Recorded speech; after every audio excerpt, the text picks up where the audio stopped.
चांदी में बड़ी गिरावट देखी गई है। कच्चे तेल में भी गिरावट देखने को मिली है। $78 प्रति बैरल तक कच्चा तेल पहुंच गया है।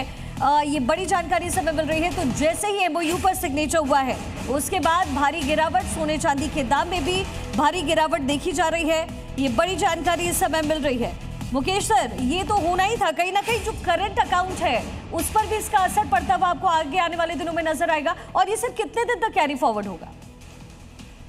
देखिए, कैरी फॉरवर्ड अभी ये टाइम लगेगा थोड़ा सा आने में, लेकिन जहां तक सोने का जो व्यवहार है, सोने का व्यवहार इसी तरह का होता है कि जब युद्ध की स्थिति खत्म होती है, हालांकि इस बारी सोने ने उस तरह से बिहेव नहीं किया जिस तरह से नॉर्मली ये वॉर की कंडीशन में करता है, लेकिन फिर भी सोने का ये होता है कि जब युद्ध खत्म होता है तो चीजें ठीक होती हैं। चीजें ठीक होने के बाद बिकवाली होती है, क्योंकि इन्वेस्टमेंट कहीं और जाती है और वो इन्वेस्टमेंट जाती है तो सोना गिरता है। तो ये अब इस समय बिल्कुल नेचुरल ट्रेंड कर रहा है जो सोने में गिरावट है। और जहां तक चांदी की बात है, चांदी क्योंकि औद्योगिक एक वस्तु है, एक ये इसको आप सोने की तरह ना माने, तो चांदी मुझे लगता है कि आज की डेट में बढ़ने के पूरे संकेत। ठीक है सर। रोविंदर सचदेवा साहब, कहा यह जा रहा था कि ये जो डील हुई है, जो हस्ताक्षर हुए हैं, इसमें कुछ कंफ्यूजन हैं। आपको भी लगता है कोई कंफ्यूजन है या फिर सब कुछ क्लियर है इस डील में, कहीं कोई दिक्कत नहीं है? कंफ्यूजन तो एब्सोल्युटली है। अभी तो ये तो हमें मोटे मोटे शब्दों में 14 पॉइंट्स व्याख्यान करे गए हैं कि ये होगा ये होगा। उनके अंदर उनके जो नट्स एंड बोल्ट्स हैं वो तो बड़े सारे ओपन है। अभी उन सारे नट्स एंड बोल्ट्स को आइडेंटिफाई करना है। तो अभी लंबा रास्ता है इस एमओयू को, मेमोरेंडम ऑफ अंडरस्टैंडिंग या कहिए इस म्यूचुअल अंडरस्टैंडिंग को एक म्यूचुअल एग्रीमेंट की तरफ तब्दील होने में।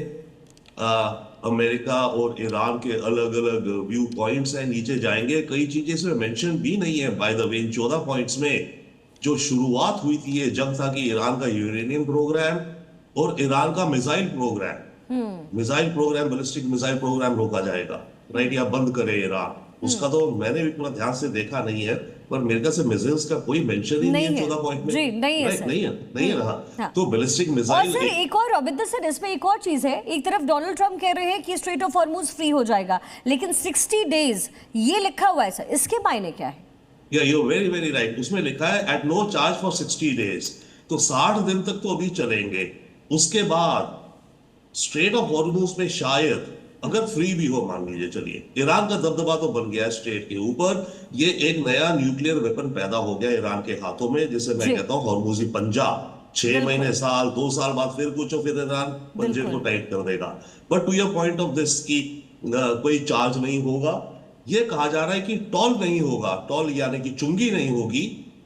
बट ईरान ये कह रहा है कि हम शायद कोई सर्विस फी चार्ज करेंगे, और वो सर्विस फी ऐसे दिखाएगा कि जो शिप्स को जाना है उनकी जो नेविगेशन है, मैं उनको नेविगेशन एडवाइस कर दूंगा, मैं नीचे कुछ सफाई करता रहूंगा, ये वो। तो शायद कोई ना कोई फीस, कहने को आप नाक इधर से पकड़ो उधर से पकड़ो, जो भी है वो सर्विसेज दिखा करके कुछ फी होगी, चाहे छोटी मोटी भी हो, जितनी भी हो, पर चांस है कि वो फी होगी। और आपने एग्जैक्ट पकड़ा जब इसमें लिखा गया कि 60 दिन तक नो चार्ज। इसका मतलब 60 दिन के बाद तो कोई चार्ज लग सकता है। मुझे लगता है कि